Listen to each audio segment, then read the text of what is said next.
Freak shows have a mixed history of benefit and detriment to the human exhibits who were their performers and stars. While some performers use their physical differences to attain a freedom and financial independence that they would not otherwise have achieved, for every person who benefited from their exhibition, there was another who was exploited. Some freak show performers were no better than slaves. They were bought and sold, making only their owners rich and free. Often, women were kept captive by their managers, who married them for control and were no better than their wives' pimps. In modern times, there has been a reclamation of the term freak, and freak show performers are working for themselves, helped out by internet visibility and global access to their faces and stories. Bearded ladies can now be women who subvert gender stereotypes, make their own money, and perform or exhibit on their terms. Bearded sisters are, to be quite clear, doing it for themselves. The future of the freak show is glittering, consensual, and disarming, and right now, there is nothing hotter than a beautiful bearded lady. So step right up and see 10 bearded ladies who redefined beauty, from the 1500s to the present day. Number 10. Helena Antonia. There is little information to be found about Helena Antonia, a bearded lady born in the 1500s, but her status and her role in the court of Holy Roman Empress Maria of Austria makes this mysterious bearded lady more than worthy of inclusion in this list. Helena Antonia was a bearded dwarf who was valuable enough for her portrait to be painted as a member of the court.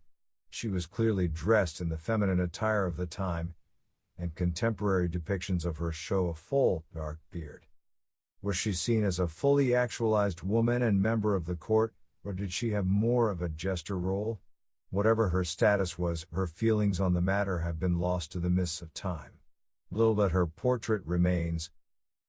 Number 9. Giulia Pastrana. The story of Giulia Pastrana is one of the saddest, most heartrending tales of abuse and dehumanization in the history of showbiz. Born in 1834 in Mexico, Pastrana was variously referred to as the ape woman, bear woman, baboon woman, or the ugliest woman in the world due to her uncommon features and hairy face and body. She has been posthumously diagnosed with generalized hypertrichosis lanuginosa, which accounted for all the extra hair, as well as gingival hyperplasia, which made her lips and gums thick and protruding. Pastrana was an incredibly intelligent and accomplished woman. She spoke 3 languages, and she could dance and sing opera with great skill. Plucked from a Mexican orphanage by the governor of Sinaloa, she was taken to New York to perform. Soon, she had a manager and was touring the world. For 6 short years, she was the anti-belle of the ball. Her accomplishments and skills made all the more incredible to the odd audiences due to their perceptions of her appearance. She married her manager and was soon pregnant with his child. The child inherited her hypertrichosis but died soon after birth. She soon followed him, dying 5 days later of complications from the birth at only 26. Her husband then proceeded to display the taxidermied bodies of his wife and child as if they were mere museum exhibits rather than people. Number 8. Josephine Clough. Josephine Boisdetchen was born in 1831 in Switzerland. She had hair all over her body at birth, and by the age of 2, she had a full beard. Not sure what to do with their daughter, her well-meaning parents sent her to boarding school where both her education and her beard both grew substantially. Josephine began to exhibit herself with her father as her agent. She met a heavily bearded man named Fortune Clough, and they married. Subsequently, Josephine Clough became a mother. Her first child died, but her second, a son, survived and also displayed a lovely beard, even as an infant. Josephine started working with P.T. Barnum, along with her hirsute son. She was famously party to a court case where it was alleged that she was a fraud and was, in fact, male. Madame Clough most definitely was not and was defended by 3 doctors, who assured the court that she was a woman. Josephine Clough's later years have been lost to history, but they must have been better than the life of Giulia Pastrana. Number 7. Annie Jones. Annie Jones was born in 1865 to American parents, her beard already starting to form in the womb and visible at birth. At just over a year old, she was dubbed the infant Esau and exhibited by P.T. Barnum. After being offered $150 a week, which was a lot of money back then, Annie's mother set up a home in New York with her daughter. Unfortunately, she was forced to return to her home in Virginia, and while she was attending to a family emergency, Annie was kidnapped by a local phrenologist. Luckily, she was found in upstate New York, and her mother returned, never leaving her daughter's side again. Annie became the Esau child, and then the Esau lady, and became a professional freak, traveling the world. She became an accomplished musician and enhanced her appearance by growing the hair on her head over 1.8 meters long. Annie was married twice and died at the age of 37. Surviving photos of her show a delicate, well-dressed woman with a luxurious growth of well-kept facial hair.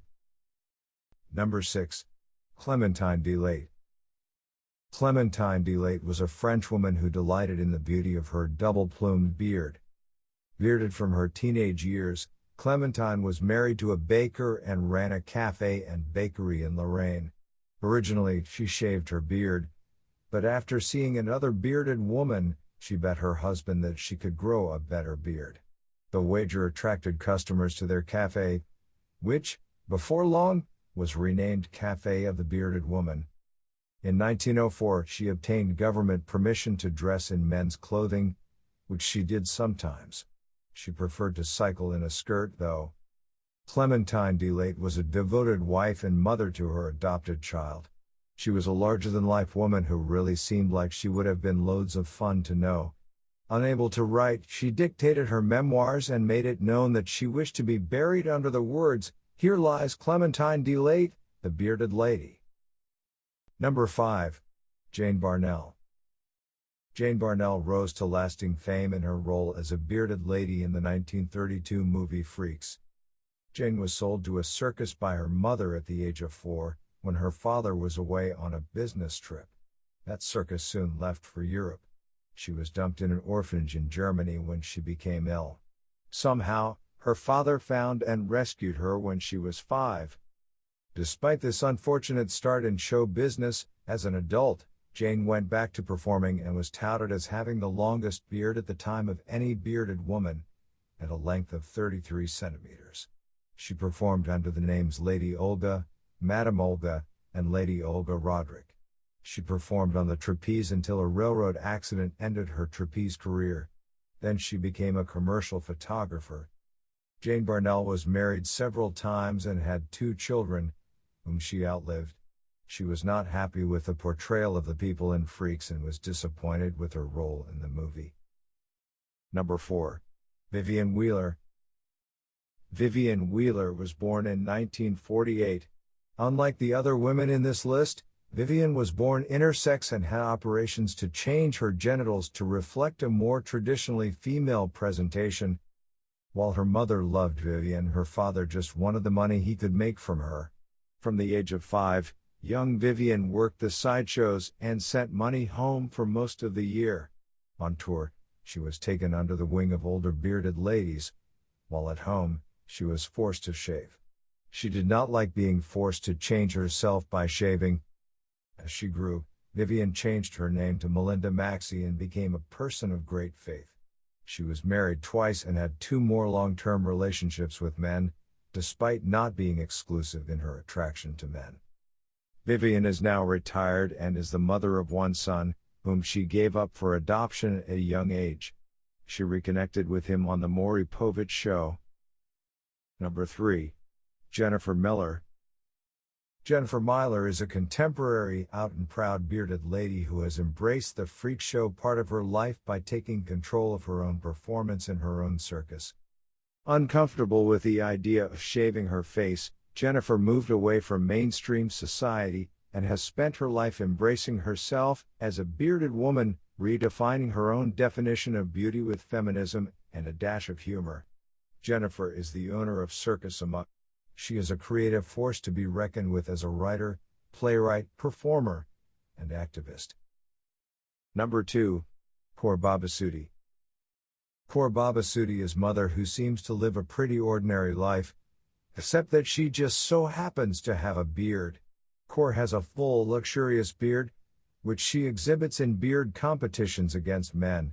Core's beard is so delightfully in place because she suffers from a debilitating disease called polycystic ovary syndrome, also known as PCOS. Despite her own pride in her beard, she is abused constantly when she's out in public just for living her own life and not shaving her face. For Core, her partner, and their son, the problem is not the beard, it is society. And when men feel they have a right to abuse and harass a woman just for having a beard, it's hard to dispute that. Number 1. Harnam Core. Harnam Core is a bearded lady who is an Instagram star. Despite having a full beard from the effects of PCOS, Harnam is now a bona fide Instagram personality and model. You can't look away from Harnam, who splashes color all over herself with lipstick, a bright turban, and decadent, richly ornamental clothing and jewelry. Instead of hiding herself away, she adorns herself and puts herself out there. She is an example of positivity and variance in beauty in a world that so often expects women to look, weigh, and act a certain way. Harnam has overcome bullying from her peers and other adults as well and takes pride in the way she looks and the beauty that she exudes, which seems somehow enhanced by rather than marred by her luscious beard.